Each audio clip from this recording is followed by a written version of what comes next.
Nous voici chez Courbet, le dernier venu de la place Vendôme, de la haute joaillerie française, un joaillier avec pour spécialité de ne travailler que des diamants écologiques et de l'or recyclé.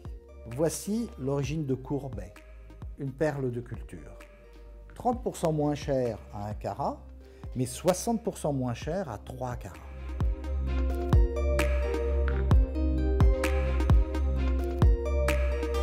C'est un diamant créé par l'homme en laboratoire et en fait on a juste reproduit ce que la nature avait fait.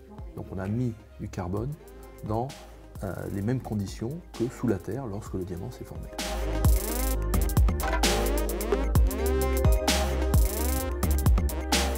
Moi j'ai toujours voulu faire de la création.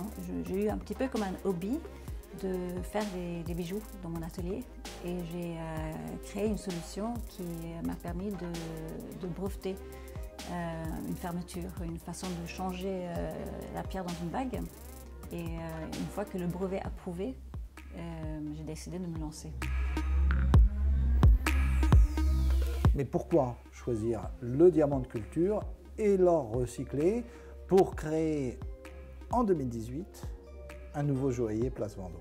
Ce diamant de culture, aujourd'hui, il est assez connu aux États-Unis, mais assez peu en France. Ça reste un milieu qui est assez institutionnel. Également l'or recyclé, parce qu'on n'utilise que de l'or qui vient notamment des téléphones portables et des ordinateurs.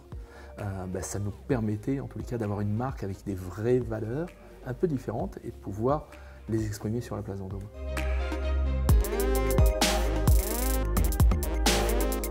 On voit depuis quelque temps l'avènement dans la mode de textiles intelligents qui répondent aux émotions, qui répondent à la chaleur. Est-ce que vous pensez que prochainement, on va voir l'avènement de bijoux intelligents? La technologie, ça m'a toujours intéressée, passionnée. Donc j'ai beaucoup réfléchi déjà sur des bijoux où on peut intégrer la technique avec le challenge justement qu'un bijou écologique doit pouvoir être porté pour le reste de la vie. Vous faites aussi des très jolis bracelets qui sont dédiés à plusieurs causes caritatives. Est-ce qu'on peut dire qu'aujourd'hui, l'innovation est au service d'une certaine démocratisation du luxe ou du moins au service de différentes causes? Une société, elle doit s'intégrer dans la société en général. Elle a une responsabilité. On arrive en disant on est la première marque écologique et éthique. On s'inscrit aussi dans la vie de tous les jours. Il y a beaucoup de causes, pas uniquement écologiques et pas uniquement éthiques, qui nous touchent.